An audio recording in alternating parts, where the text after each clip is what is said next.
So to frame out the concept, in African culture, the number seven is divine.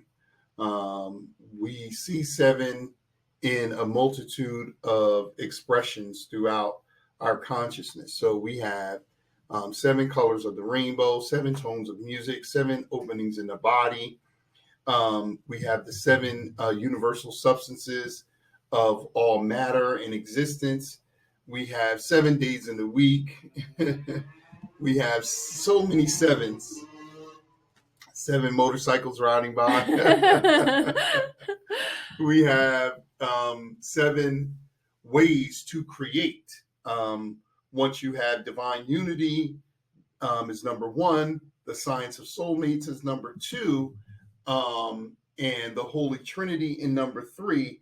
Then the three of them create in four different ways to complete the number seven. And this is, with this understanding, is how the Africans saw the number seven as the number of God.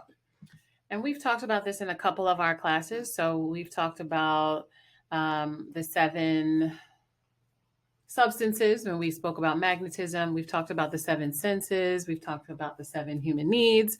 So this idea of sevens being something that is complete. After that, of course, you have an infinite way of pairing musical notes or colors or, experiences. But this idea is how things come into creation and completion. So we're talking about this because we're going to talk about life cycle development for the first 7 sevens and how that relates to what you may have been going through personally, your family, friends, what your partnerships, and even your children. But what's popular in our culture is to talk about human development in decades. So a lot of times we kind of overlap what is considered childhood or what is considered adolescence and early adulthood. And we kind of say, this is what happens in your 20s or in your 30s. But from an Indigenous perspective, the cycle is going in sevens. So we jumping right in and we starting with the first set of sevens. Sevens number one is 0 to 7. And this is classified by infancy. But before we delve into our physical infancy, let's look at the 0 concept. So in order to understand yourself in the 0, you're talking about during the gestation, the 10 months before you come out into the world, from the instant that your ancestral DNA was downloaded at conception and you became a true and living God, right? What is the context of your life? What was the relationship of your mother and father? What did you get from your father's perspective, your mother's perspective, and then the people who knew them? What do you know about the time and the place that they were born? All of these things were significant. That you were born. These things are significant for you to fully understand what kind of concepts you're dependent on around your beginning. Was it pleasurable? Was it harsh? Was it a loving relationship? Was it flat and neutral? Was it extremely dynamic and electric and high intensity? These things become the pillars of your personality if you understand. But then you come into the physical world. Now you're actually in the real physical, on the first day of your birth, you're 0 to 7. And we say every year our birthday comes around, but actually we have one birthday. You are born into the world one day, and that marks your solar return, your Earth day or solar return. But in this infancy stage, dependency is the main word that characterizes what this time is about. You can't really do anything for yourself. So you're dependent on others to survive, to eat, to clean yourself, to do all your bodily functions, to help you to progress. And even as you get closer to the end of the 7, you have more independence with those immediate things like your bodily functions, going to the bathroom and those types of things. But still you are dependent on adults around you, ideally your mother and father, siblings and family to help you to navigate yourself through life. And this is very, very important when we look in the intimate relationship. We see that at the first stages of our development, so much is dependent upon the other person in the relationship. And so, in this way, it mirrors that dependency. And this is why you hear trust always coming up. And I think this is why, unfortunately, we see so much disengagement in these first 7 years, and people don't make it past that golden 7 years. And those that do seem to be able to last for much, much longer.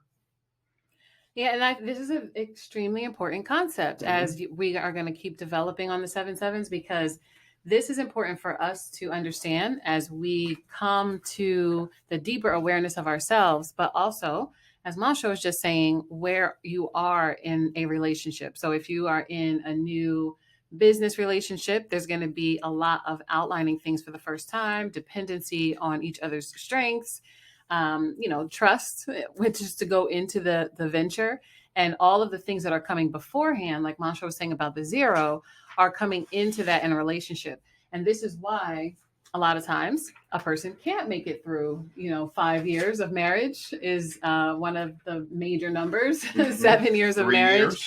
Because if you don't have those things and have an understanding of what's coming before, it can be very difficult to put your trust and your faith, not just in each other and yourself, but also in the system that you're born into. So the 0 to 7 is infancy and characterized by dependency. And I think what you just said is so profound, because when you have a system, as we say, soul, self, and others, understanding, love systems, when you have a system to communicate, to blend styles, to date, and to resolve conflict, to plan for the future, money investment systems, dietary systems, so many things.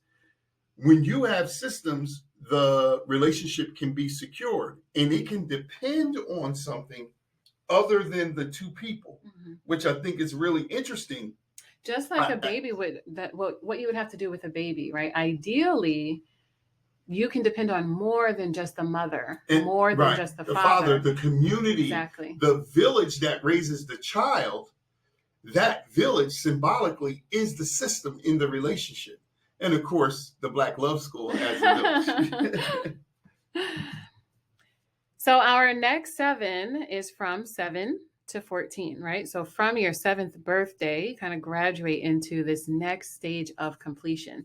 And traditionally, you would start your initiation at 7 in an Indigenous culture, where you're no longer dependent so much on your immediate caregivers, whoever those may be, but now you're venturing out into the world. You're making different kinds of friendships at different levels, in some way starting this separation from your parents and caregivers.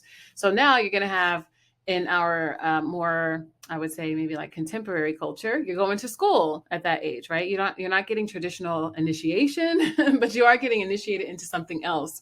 Right. So now you're going to start to have these experiences outside of your caregivers, because you're at school, you're having conversations that maybe your parents and immediate, siblings aren't involved in.